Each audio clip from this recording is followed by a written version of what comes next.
মহিলা সমিতিতে যাবে? হ্যাঁ রে, 4-5টা মেয়েকে পড়াই আমরা। পেটের দায়ে বাড়ি বাড়ি কাজ করে, সকালে রোজ স্কুলে যেতে পারে না। ওরা খুব উৎসাহ নিয়ে পড়াশোনা করে, জানিস তো। সত্যি কাকিমা, তুমি কত কিছু করো সবার জন্য। আমার মাও বলে তোমার কথা।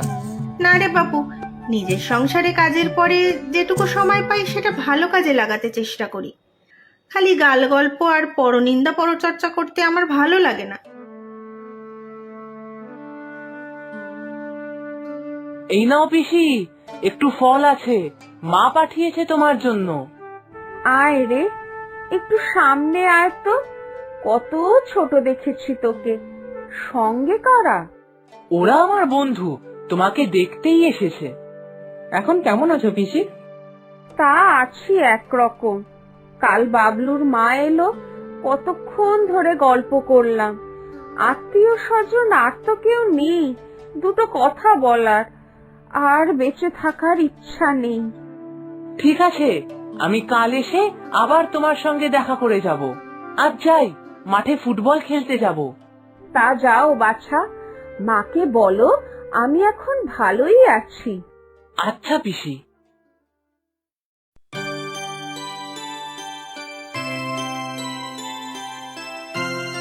তোর পড়া হলো রে বাবলু? আরেকটু মা, কয়েকটা অঙ্ক বাকি। ঠিক আছে, তারপর চল খেয়ে নেব। বয়স হলে খুব কষ্ট, তাই না মা? হ্যাঁ রে, শরীর আর সাথ দেয় না। নানা রোগ ভোগ, সমবয়সীও অনেকেই আগে চলে যায়। কথা বলার মতো তো লোকজন থাকে না। হ্যাঁ মা, বয়স্কদের সাথে কেউ বেশি কথা বলতেই চায় না। সত্যি রে, আমরা বুঝতেই চাই না যে আমরাও কিছুদিন পর ওনাদের মতোই বয়স্ক হব। তুমি আর বাবা কিন্তু বুড়ো হবে না, এরকমই থাকবে। পাগল ছেলে। দিনে দিনে বয়স বাড়বে, জ্ঞান বাড়বে, অভিজ্ঞতা বাড়বে, সেটাই তো প্রকৃতির নিয়ম। তাতে দুঃখ কি? তবে দেখতে হবে বয়স বাড়লে যেন কারো জীবনযাত্রার মান কম না হয়ে যায়, সংসারে যেন অবাঞ্ছিত না হয়ে ওঠে। হ্যাঁ মা, পুকুর পাড়ের ওই হিরেন দাদু, ওনার খুব খারাপ অবস্থা।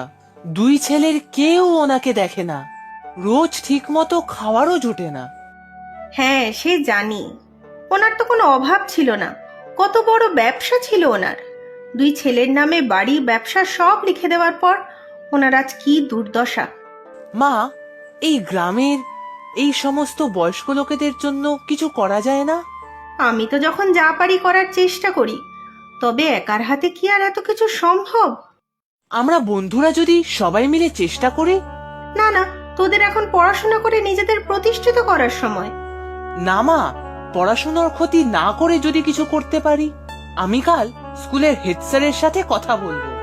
উনি তো একজন সমাজসেবী, দেখি উনি কি বলেন। হ্যাঁ, হেড স্যার নিপেন বাবু খুবই নামী একজন সমাজসেবক। ওনার অনেক অবদান আছে এই গ্রামের মানুষজনের উপকারে।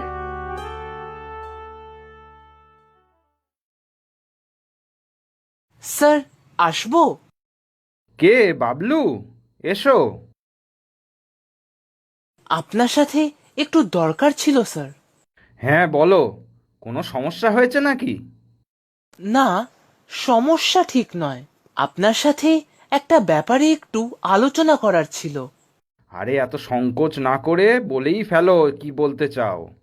আমাদের গ্রামে যারা বয়স্ক মানুষ আছেন তাদের বড় কষ্ট স্যার।